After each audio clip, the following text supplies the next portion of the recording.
അപ്പം കൺഗ്രാചുലേഷൻസ് രതീഷ് ചേട്ടൻ owning on new Kodiaq. Thank you. 2026 നമ്മുടെ ഫസ്റ്റ് കോഡിയാക്ക് കാസർഗോഡ് ഡെലിവറി എടുത്തേക്കാണ്. എങ്ങനെ ഉണ്ടായിരുന്നു നമ്മൾ overall experience from the beginning? എങ്ങനെയായിരുന്നു ഈ കോഡിയാക്കിലേക്ക് വരാൻ?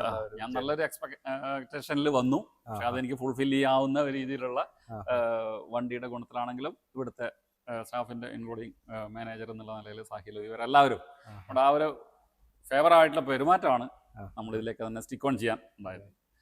ഞാനൊരു 7 സീറ്റർ വണ്ടി വേണമെന്ന് ആഗ്രഹിച്ചു. അതിനുവേണ്ടി പലതരം കമ്പനികളുമായിട്ട് നോക്കി, എസ്പെഷ്യലി ഫോർച്യൂണർ പോലുള്ള വണ്ടികൾ നോക്കി. അതിനകത്തുള്ള ഫെസിലിറ്റികൾ തീരെ റോഡ് വിഷൻ ഓക്കെ. എങ്ങനെയാണ് ഫോർച്യൂണർ ഇതിലേക്ക് വരുന്ന സമയത്ത് വണ്ടി ഉള്ളിൽ കയറി യാത്ര ചെയ്തപ്പോഴാണ് അതൊരു അപ്ഡേഷനും ഇല്ലാത്തൊരു വണ്ടിയാണെന്ന് എനിക്ക് തിരിച്ചറിയും.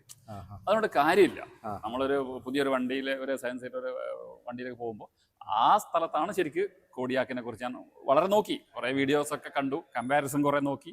അപ്പോൾ ഒക്കെ നോക്കിയപ്പോൾ എനിക്ക് ഇതിനകത്ത് വന്നു. അപ്പോൾ ടെസ്റ്റ് ഡ്രൈവ് വേണം തോന്നി. അപ്പോൾ തന്നെ വണ്ടി എനിക്ക് പ്രൊവൈഡ് തന്നു. 2 ദിവസം ഡേയിലും നൈറ്റിലും വെച്ച് നമ്മൾ ടെസ്റ്റ് ഡ്രൈവ് എടുത്തു. അതൊക്കെ കൂടെ ആകുമ്പോൾ അതിനകത്ത് ഇനി എന്താണേലും ഇത് തന്നെ വേണം എന്നുള്ള തീരുമാനത്തിലെടുത്തു. വിലയുടെ കാര്യത്തിലാണെങ്കിൽ അത് അങ്ങനെ നമുക്ക് അഫോർഡ് ചെയ്യാൻ പറ്റുന്നതാണ്.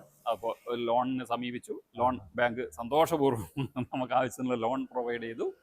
അപ്പോൾ എൻ്റെ ഒരു ആഗ്രഹം ഫുൾഫില്ലായി. അപ്പോൾ ആ ഒരു നിമിഷമാണ് ഇപ്പോൾ.